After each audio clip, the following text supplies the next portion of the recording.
DKBS 뉴스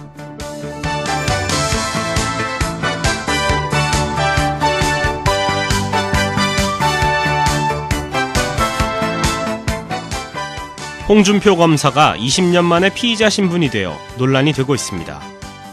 한국인의 평균 휴대폰 이용기간은 1년 7개월인 것으로 드러났습니다. 지나치게 혐오스럽지 않은 담뱃값 경고 그림법이 법사위를 통과했습니다. 이상 오늘의 주요 뉴스입니다.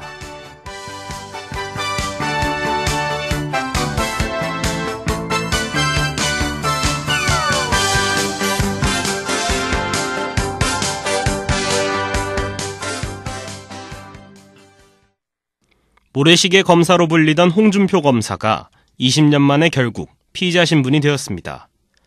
검사 시절 부패 척결 이미지를 얻어 드라마 주인공으로 각색되기도 한 홍준표 경남지사가 성완종 리스트 사건으로 검찰에 소환되는 처지에 처한 것입니다. 홍 지사는 최근까지 선배 검사로서 검찰의 쓴소리를 마다하지 않았으나 수사선상에 오르면서 끝내 검찰과 악연을 맺게 됐습니다.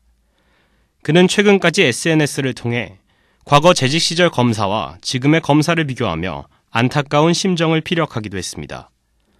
검찰을 겨냥한 홍 지사의 과거 발언은 오는 8일 피의자로 소환되는 자신에게 부메랑이 돼 돌아올 수 있어 그에 대한 수사가 주목되고 있습니다.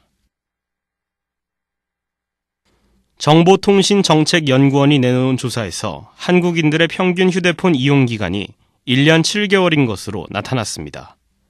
휴대폰 평균 이용기간은 2011년부터 지속적으로 축소되는 추세였으나 2014년에는 소폭 증가한 경향을 보인 것입니다. 또한 개인 휴대폰 보유율은 92.4%로 국민 10명 중 9명 이상이 휴대폰을 보유하고 있는 것으로 나타났습니다. 미디어 이용 행태를 살펴보면 2014년 전체 조사 대상자 10명 중 4명은 소셜 네트워크 서비스를 이용하고 있다고 답했습니다. 가장 자주 이용하는 스마트폰 앱은 커뮤니케이션으로 4년 연속 높게 나타났으며 그 다음으로는 뉴스, 게임의 순으로 조사되었습니다. 담배 포장지에 흡연 경고 그림을 도입하는 국민건강증진법 개정안이 6일 국회 법제사법위원회 전체 회의를 통과했습니다. 개정안은 담배값의 앞뒷면에 30% 이상 면적에 흡연 경고 그림을 삽입하고 경고 문구까지 포함한 경고 그림 문구는 50%가 넘도록 하는 내용입니다. 그리고 담뱃값 경고 그림은 사실적 근거를 바탕으로 지나치게 혐오감을 주지 않아야 한다는 단서 조항이 추가되었습니다. 문형표 보건복지부 장관은 경고 그림 제도가 담배에 대한 경각심을 주는 것에 대해 큰 역할을 할 수 있다고 주장했습니다.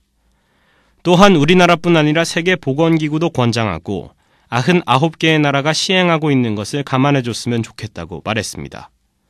지나친 혐오감을 주지 않는 기준에 대해서는 보건의료 전문가와 법률 전문가 등으로 위원회를 구성해 적절한 수위의 경고 그림을 결정하도록 하겠다고 밝혔습니다. 끝으로 내일의 날씨입니다. 내일은 구름이 조금 끼겠지만 대체적으로 맑겠습니다. 최고기온은 22도, 최저기온은 9도, 강수확률은 15%입니다.